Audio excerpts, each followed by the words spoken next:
Card. Chris in Long Island, New York. Welcome to Coast. Say hi to David Wilcock. Hey, Jimmy. Hey, Dave. How you guys doing? Doing good, Chris. Well, I had a question for David in terms of reading his new book, The Ascent Mysteries, which I'm very enjoying very much. Thanks. And one of the chapters was Nikola Tesla, the Pete Peterson and Nikola Tesla Black Ops. Yep. One of them is about Black Jesus, where there's a ascended being appearing in Africa. Yep. And I just want to know if you know any more information you would share with us, because I thought that was very captivating to me, and I just wanted more information on it. Yeah. The Black Thank you, Jesus Chris. story. The Black Jesus story was probably one of the most shocking things I ever heard.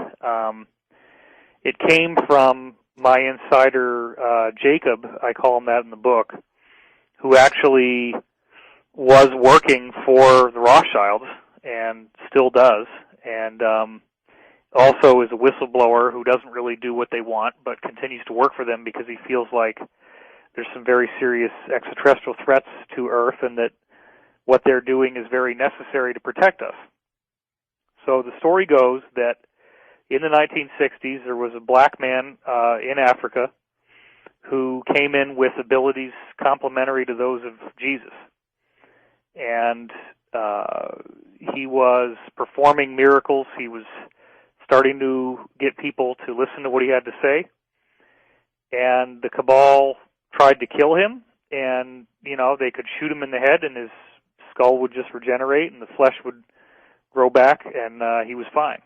And, so the crazy story that I heard, and remember, I was told at the time that if I disclosed this, that I would be killed, and I ended up putting it in the book anyway. But the story was that this guy, they finally said, okay, we're going to bring you to the United Nations and share your message with the world.